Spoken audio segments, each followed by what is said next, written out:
Continuação do capítulo 11. O presente divino da hospitalidade. A guarda do Shabat não é o único princípio equilibrante ordenado por Deus que parece estar esquecido em nossos dias. Um outro que pende para o lado do trabalho, na gangorra, é a prática da hospitalidade. Não estou falando apenas sobre as festas com jantares. Falo sobre a prática de abrir os braços e receber bem os outros em nossas vidas. Rachel Crabbe, autora do The Personal Touch, diz: as mulheres cristãs não têm escolha sobre serem ou não hospitaleiras. É um mandamento bíblico. As Escrituras dizem que nos últimos dias as pessoas serão amantes de si mesmas, mas em vez disso somos chamadas para sermos doadoras.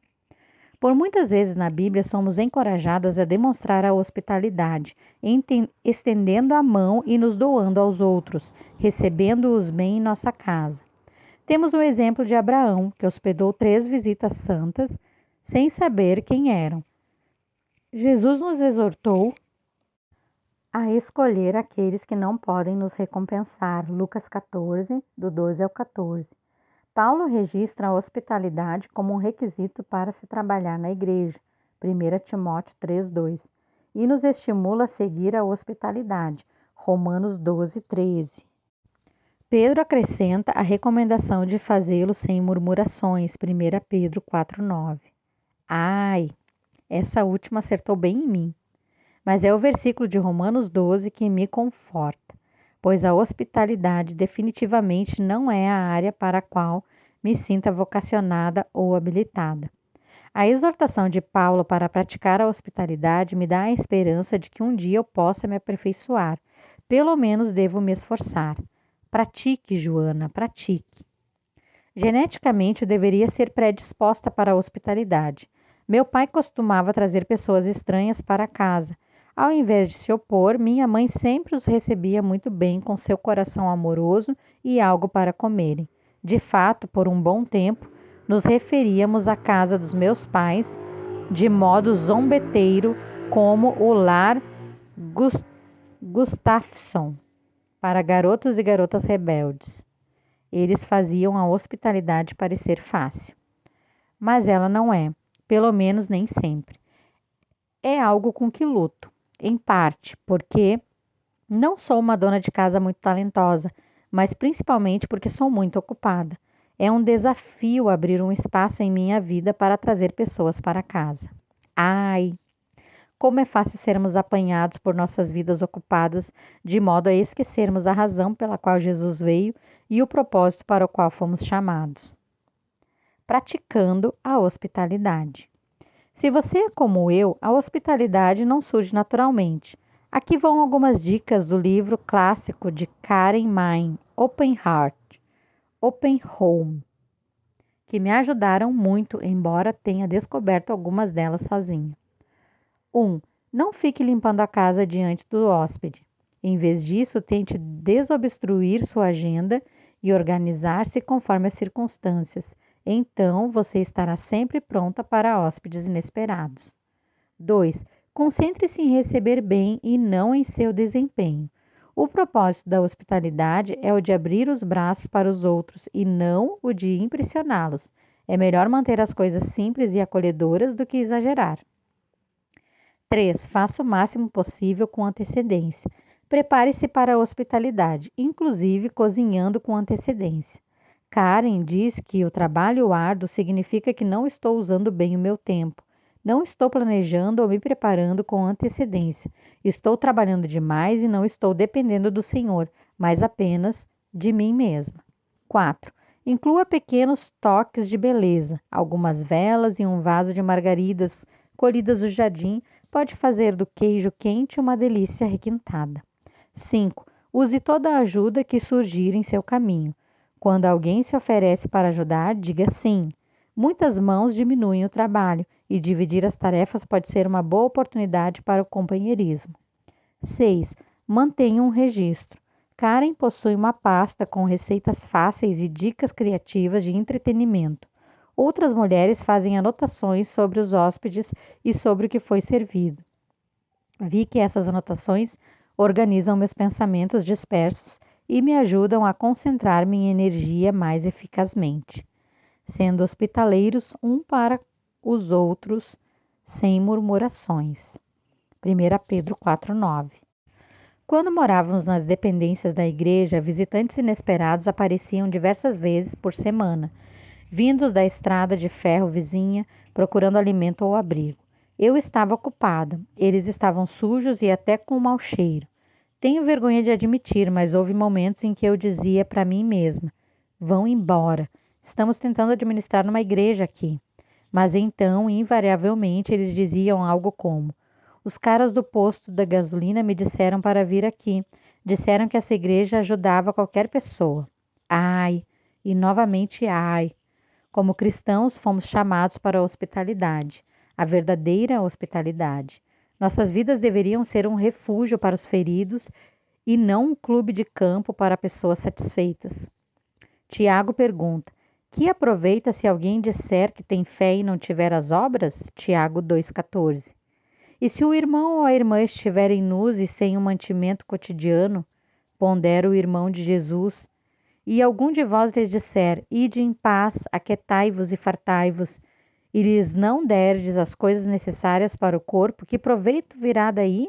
Versículo 16, ênfase minha. Tiago repete a pergunta e então conclui: assim também a fé, se não tiver as obras, é morta em si mesma. A hospitalidade não é uma opção para aquele que deseja dizer sim a Cristo. Ela faz parte do chamado que recebemos dele, embora possa ser difícil colocá-la em prática em nossas vidas ocupadas. Incluindo-se para as fraquezas. Inclinando-se para as fraquezas. Em meu conflito com a hospitalidade, descobri outra lição sobre o equilíbrio que deve ser compreendida. Para termos uma vida equilibrada, como Deus quer para nós, precisamos colocar mais peso no lado em que nos sentimos mais fracas. Minha irmã e eu nunca sairíamos do lugar na gangorra se eu não tivesse um esforço para nos movimentar. A minha força teria que ser maior do que a sua fraqueza. Eu tinha que me movimentar na direção dela para atingir o equilíbrio. Isso também vale para equilibrar nossas vidas. Há momentos em que devemos concentrar nossos esforços e nos inclinarmos em direção à fraqueza, para colocarmos mais peso na área da intimidade ou do trabalho, o que não é fácil. Foi o que Marta fez, deixou o conforto de sua cozinha e desviou o peso de sua atenção para a sala de estar. Maria fez o mesmo quando deixou seu lugar aos pés do Mestre e se inclinou para o trabalho de ungir seu Senhor. E eu, da mesma forma, estou tentando aprender essa lição de medidas corretivas, melhorando os pontos fracos da minha vida. Mas não preciso fazê-lo sozinha. Sempre que ouvir a voz doce e corretiva do Espírito Santo apontando minhas incongruências, sei que ele está pronto e disposto a me ajudar a mudar. Se a hospitalidade é a minha fraqueza, ele me ajudará a correr em direção a esse tipo de trabalho. Quando preciso de mais peso no lado do descanso semanal, ele é fiel para me ajudar a inclinar para essa direção, fazendo-me deitar em verdes pastos. Enquanto eu mantiver meus olhos no Senhor, amarei a Deus e terei compaixão pelas pessoas e o tipo de equilíbrio que Deus deseja para mim durante todo o tempo. Abaixo da superfície da água. Então, como equilibramos trabalho e adoração? Todas as coisas sobre as quais falamos, manter a prática do sim, encontrar o ritmo, inclinar-se para as fraquezas, podem nos ajudar a manter uma vida equilibrada. O assunto sempre retorna à realidade fundamental que transformou as vidas de Maria e Marta de Betânia. É para a mesma realidade que retornamos sempre neste livro. O segredo do equilíbrio entre trabalho e adoração, devoção e serviço, amar a Deus e amar os outros, é manter a nossa ligação com Jesus Cristo. Nosso relacionamento com Ele é o sustentáculo, a âncora, o ponto firme que torna possível o equilíbrio em primeiro lugar. E quanto mais profundo for o relacionamento, mais estável e equilibrado ele será. Tudo começa na superfície da água. É assim que Giane Maio se expressa. Pude apreciar não apenas o ensino dessa mulher incrível, mas também o modo como conduz sua vida. Ela faz mais em 24 horas do que eu em 2 semanas. Mas, em meio à sua vida agitada, ela assumiu um compromisso importante com o equilíbrio. Não é fácil. Além de ser esposa de um pastor em Rockford, Illinois, Jeane lidera um grupo de 900 jovens e dirige a escola da igreja com 1.300 crianças, para não mencionar as diversas palestras que tem ministrado. Como ela mantém o equilíbrio? Eu lhe fiz essa pergunta há não muito tempo. Ela disse: é necessário um compromisso rigoroso de fazer as coisas mais importantes primeiro. Tenho que pedir constantemente ao Senhor para que realize o Salmo 139 em mim. Sonda-me, ó Deus, e conhece o meu coração. Salmo 139, 23. Depois, Jeane contou-me uma história que se tornou uma alavanca espiritual em sua vida. Deus é fiel para trazê-la à memória quando sua vida começa a sair dos eixos e fica fora de controle. No outono de 1992, um homem chamado Michael Plant iniciou uma cruzada solitária pelo norte do Atlântico. Iatista experiente, Plant já havia feito a viagem várias vezes antes. Seu veleiro novinho em folha, o Coyote, era tão avançado em tecnologia como poucos no mundo. Plant partiu sozinho, deixando que sua equipe de apoio monitorasse a viagem por satélite e rádio. Tudo ia bem, mesmo quando uma tempestade interrompeu as comunicações. Ninguém se preocupou muito, afinal, esse homem era um dos melhores velejadores e navegadores que se podia encontrar. Seu barco estava provido com os melhores aparelhos e equipamentos de emergência. Plant recuperaria o contato por rádio quando tudo se acalmasse. Mas Michael Plant não foi ouvido novamente. Depois de numerosas tentativas de localizá-lo pelo rádio, a guarda costeira enviou helicópteros para procurá-lo. Então acharam o Coyote flutuando de cabeça para baixo. Seu capitão e único passageiro nunca foi encontrado. Por quê? O que poderia ter acontecido? Foi o que perguntaram os peritos. Todo mundo sabe que veleiros são difíceis de virar. Suas quilhas profundas e lemes pesados os endireitam sozinhos. No entanto, quando a embarcação foi examinada, a causa da tragédia ficou clara. Apesar de seus avanços tecnológicos e de sua beleza, o Coyote não tinha peso suficiente abaixo da superfície da água.